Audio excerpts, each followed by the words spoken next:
ഇങ്ങനെ പോയാൽ പഞ്ചായത്ത് തെരഞ്ഞെടുപ്പിന് മുൻപ് പ്രമുഖ CPM നേതാക്കന്മാർ CPMന്റെ പ്രധാനപ്പെട്ട സ്ഥാനാർത്ഥികളൊക്കെ പാർട്ടി വിട്ട് കോൺഗ്രസിൽ ചേരുമെന്ന് BJPയിൽ ചേരുമെന്ന് വ്യക്തമാവുകയാണ്.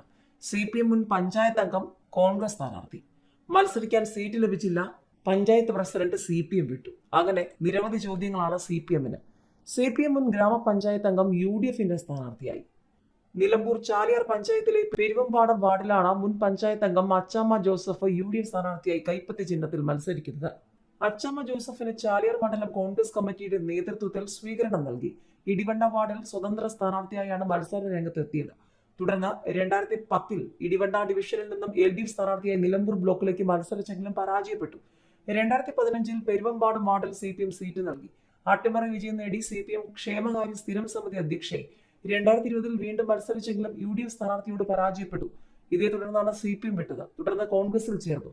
അവിടെ കൊണ്ട് തീർന്നില്ല CPMനുള്ള ചോദ്യങ്ങൾ. മത്സരിക്കാൻ സീറ്റ് ലഭിക്കാത്തതിനെ തുടർന്ന് പഞ്ചായത്ത് പ്രസിഡന്റ് CPM വിട്ടു. CPM കൊല്ലം 5 ഏരിയ കമ്മിറ്റി അംഗവും ഓൾ ഇന്ത്യ മഹിളാ അസോസിയേഷൻ ജില്ലാ കമ്മിറ്റി അംഗം ലൈല ബീവിയാണ് CPM വിട്ടത്. കുളത്തൂപ്പുഴ പഞ്ചായത്ത് പ്രസിഡന്റ് ലൈല ബീവി കൂടി പാർട്ടി വിട്ടതോടെ CPMന് ആ മേഖലയിൽ വലിയ ചോദ്യങ്ങളാണ്. CPM 5 ഏരിയ കമ്മിറ്റി അംഗവും ഓൾ ഇന്ത്യ മഹിളാ അസോസിയേഷൻ ജില്ലാ കമ്മിറ്റി അംഗവുമാണ് ലൈല ബീവി. 2 പ്രാവശ്യം കുളത്തൂപ്പുഴ പഞ്ചായത്ത് പ്രസിഡന്റായിരുന്നു.